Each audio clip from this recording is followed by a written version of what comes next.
अस्सलामुअलैकुम फ्रेंड्स, कैसे हैं आप सब। मैं उम्मीद करती हूँ आप सब खैरियत से होंगे। तो दोस्तों, आज की इस वीडियो में मैं आपके साथ आलू चिकन के कबाब शेयर करने जा रही हूँ। तो वीडियो को शुरू करने से पहले हम आपसे गुजारिश करते हैं कि अगर आपने हमारे चैनल को सब्सक्राइब नहीं किया तो काइंडली सब्सक्राइब कर दें और साथ ही दिए गए बेल आइकॉन को भी प्रेस कर दें ताकि हमारी न्यू वीडियो का नोटिफिकेशन बर वक्त आपको मिल सके। तो फ्रेंड्स, यहाँ पर मैंने आधा किलो के करीब आलू ले लिए थे। उनके छिलके उतार कर मैंने उनको अच्छी तरह से उबाल लिया था। इसके बाद मैं मैशर की मदद से इन सब आलूओं को मैश कर लूँगी। तो फ्रेंड्स, यहाँ पर मैंने आलू को मैश कर लिया है। अब मैं इसमें बाकी सारे मसाला जात जो हैं वो डाल रही हूँ। सबसे पहले मैं इसमें प्याज डाल रही हूँ, आधी मैंने चॉप करके इसमें डाली है। उसका पानी मैंने पहले ही निकाल लिया था।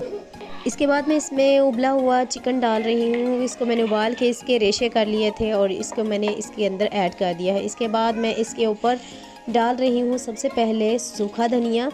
इसके बाद मैं इसमें शामिल कर रही हूँ 1 चम्मच सूखी मेथी और आधा चम्मच लाल मिर्च का पाउडर। और इसके बाद मैं डाल रही हूँ इसमें गरम मसाला आधा चम्मच दादर मिर्च, आधा चम्मच सूखा धनिया पाउडर, काली मिर्च का पाउडर और इसके बाद मैं इसमें डाल रही हूँ आधा चम्मच हल्दी। और इसके बाद मैं लास्ट में इसमें डाल रही हूँ 1 से 1.5 चम्मच नमक और थोड़ा सा चिली सॉस, थोड़ा सा सोया सॉस। ये सारी चीज़ें डालने के बाद मैं इसमें डाल रही हूँ कटा हुआ धनिया, हरा धनिया। मैंने पहले धोकर रख दिया हुआ था। अब मैं इसमें शामिल कर रही हूँ और फिर कर दूँगी मैं इसको मिक्स।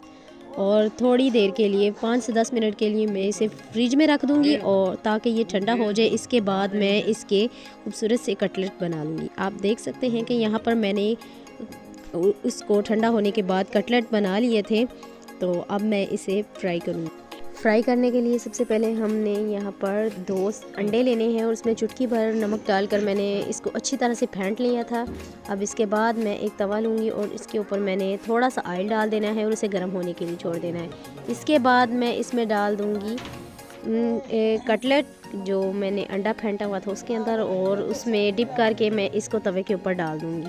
इसी तरह बारी बारी करके मैं सारे कटलेट अंडे में डिप करके तवे में डाल दूँगी और इन्हें पकाऊँगी। तो फ्रेंड्स, आप देख सकते हैं कि ये एक साइड से पक चुकी थी। अब मैंने इसकी साइड चेंज कर दी है और दूसरी साइड भी हम गोल्डन ब्राउन कर लेंगे और इसके बाद हम इसे डिश आउट कर देंगे। मैं आपको डिश आउट भी करके दिखाती हूँ। तो माशाल्लाह से आप देख सकते हैं कि कितने ही ज़बरदस्त हमारे आलू और चिकन के कटलेट बन के तैयार हुए हैं। तो फ्रेंड्स, अगर आपको हमारी वीडियो अच्छी लगी हो तो इसे लाइक और शेयर कीजिएगा। इसी के साथ हम आपसे इजाज़त चाहते हैं। मिलते हैं नेक्स्ट वीडियो में। अल्लाह हाफिज़।